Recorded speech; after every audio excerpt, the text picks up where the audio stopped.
Alright, so this is Crash Course, so we're mostly gonna skip the blood and guts and thunder and lightning and sailing and dragons and all that stuff that you can get in Game of Thrones. Instead, we're gonna try to figure out what we actually know about the Vikings and how we know it. As it turns out, we actually know quite a bit about the Vikings. They were a people from Scandinavia, modern-day Norway, Sweden, and Denmark, who sailed around the North Atlantic and Baltic regions and briefly to North America, raiding, trading, and spreading their influence to places as diverse as Ireland and Greenland and Normandy and Kiev during the so-called Viking Age between 750 and 1100 CE. They were able to cross the Atlantic without the aid of a compass or triangular sails. They were fearsome warriors, although their reputation as bloodthirsty wild men of the North is probably exaggerated. You gotta remember that history is shaped by those who wrote it, and all of those bloodthirsty men of the North narratives were written by victims of Viking raids. So history isn't always written by the winners, but when it's written by the losers, they're really bitter about the winners. Viking expeditions were a mixture of raiding for booty, trading for goods, and eventually searching for land to settle on. Like most people in most places at the time, the Vikings were primarily agriculturalists, and when they settled in places like Iceland and Greenland, it was to grow crops and raise animals. So how do we know all these things? Basically the same way we know about most of the pre-modern world, through a combination of archaeology and writing. There is, of course, some guesswork involved, as with most pre-modern history and some modern history, and we need to be careful not to take what we dig up or read at face value, but we do have a pretty good record about the Vikings. Archaeology tells us a lot about how the Vikings lived. The most dramatic examples are, of course, the ships that have been discovered, through which we know a lot about what the Vikings liked to trade, for instance. But with the Vikings, we also have a pretty substantial written record, although we need to be careful with it for a number of reasons. The first is timing. Much of what was written about the Vikings comes from the 13th century,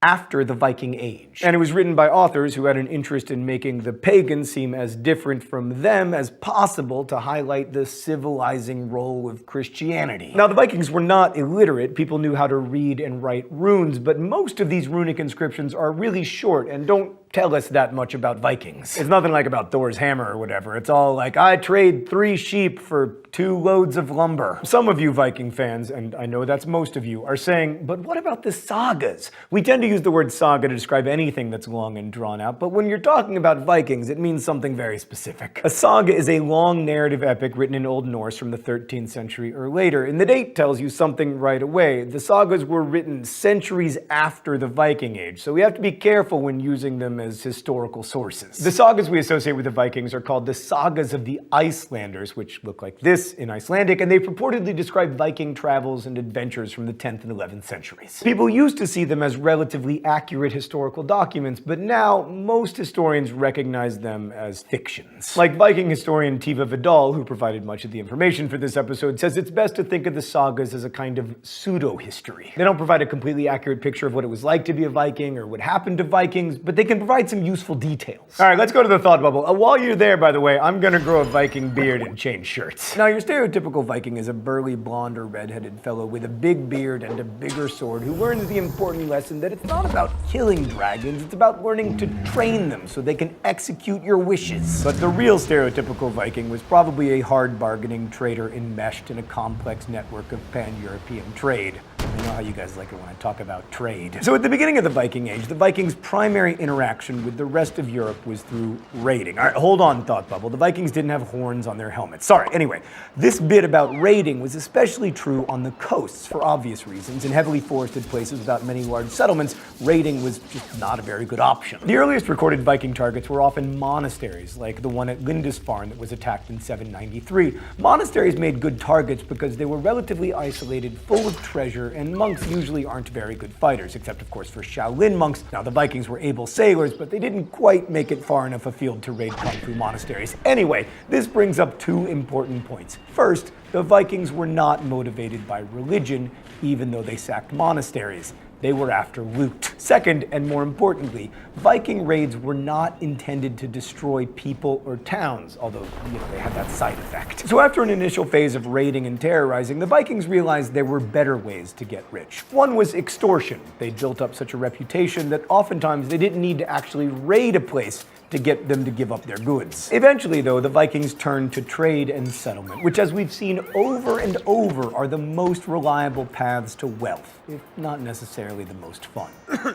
Thanks, Thought Bubble, and thanks for getting some of the blood and guts and especially dragons in there. So Viking settlements, like their raids and trading missions, were about gaining wealth, this time in the form of usable agricultural land. Like, they weren't colonizers interested in creating Viking states or a Viking empire, and how much Vikings influenced the culture of the places they raided was pretty varied. In England, where the Vikings established a territory called the Danelaw, there was a hybridization between the Britons and the Scandinavians, while in Normandy and Russia, where Vikings were always a small minority, they blended with the dominant culture very quickly. In regions where they could become a majority of the population, like Iceland and Greenland, Scandinavian culture came to dominate, which is why we see such close cultural affinity between these regions and Scandinavia proper today. Like those Icelandic sagas we were talking about, people living in Iceland can read them today because they're written in the same Icelandic. Whereas if English readers try to read the Canterbury Tales, which were written hundreds of years later, it's difficult to even get the fart jokes. So much of the reason that we see Greenland, Iceland, and the Faroe Islands as part of a larger North Atlantic Viking world is because they were all tied together by trade. The Vikings established trade and manufacturing hubs in places as diverse as Hedeby and Roskilde, Birka, Dublin, and York. So the Vikings, oh, it's time for the open letter. But first, let's see what's in the globe today. Oh, look, it's a Viking longboat beating against the current, borne back ceaselessly into Nova Scotia. Hey there, Leaf. So your dad, Eric the Red, was exiled from Iceland to Greenland because of manslaughter. Now I know what you're thinking. Kicked out of Iceland for manslaughter? I thought that's how people got to Iceland. I'm just kidding, Iceland. I visited you once and you were amazing. Anyway, Leaf, you decided that Greenland was not far enough afield and you took the Vikings all the way to North America. Where in North America, we're not quite sure, but we're pretty sure that you did go there. There was some raiding, some trading, some strife with the indigenous people, and then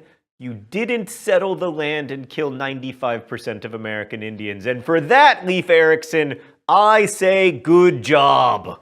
Best wishes, John Green. So anyway, the Vikings traded all sorts of things, including tools and weapons and jewelry and building materials, and also soapstone, which they used to make cooking vessels, whereas like we would probably use ceramic pottery. Or these days, you know, steel or that wizardry that non-stick pans are made out of. Man, it would suck to be a Viking. You've got soapstone pots, no horns on your helmet, and like all you can do is travel from Dublin to York. Best case scenario, you get to go to Canada, which, you know, not that great. But Viking trade was often able to turn what had been a cultural backwater into like a big, important commercial center. Kiev was probably one such center before it had been a Khazar trading post. Another was Dublin, which was probably a fishing village before the Vikings turned it into a thriving center of trade. Dublin eventually grew so large and powerful that the Dubliners, not the James Joyce short story collection, but the actual Dubliners, were able to kick the Vikings out. Okay, we should also probably talk a little bit about mythology and the Norse pantheon because, you know, Thor. As with much of our knowledge about the Vikings, our understanding of Norse mythology mostly dates from after the Viking Age. There are some artifacts like Thor's hammer pendants and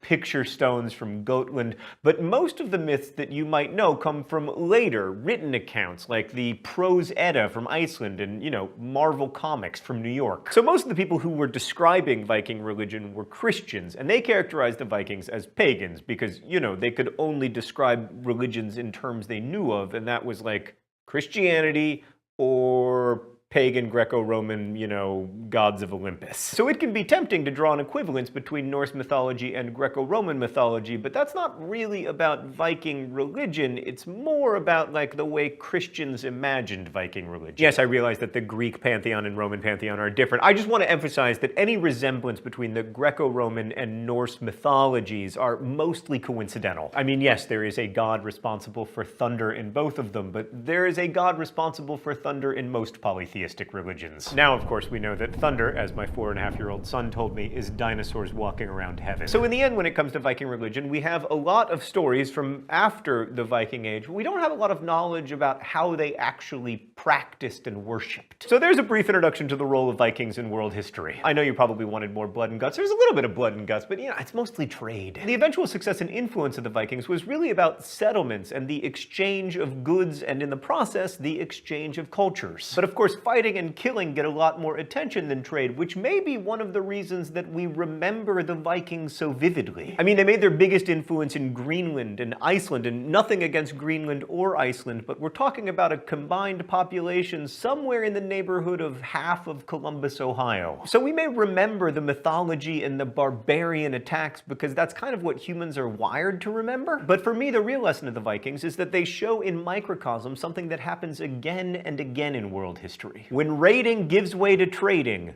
good things often happen. Thanks for watching. I'll see you next week. Crash Course is filmed here in the Chad and Stacy Emigholt studio in Indianapolis, and it's made possible by all of these nice people who work on it and by our Subbable subscribers. Subbable is a voluntary subscription service that allows you to support Crash Course directly so that we can keep it free for everyone forever. So if you can afford to help out, please do. If you can't, thank you for watching, and as we say in my hometown, don't forget to be awesome.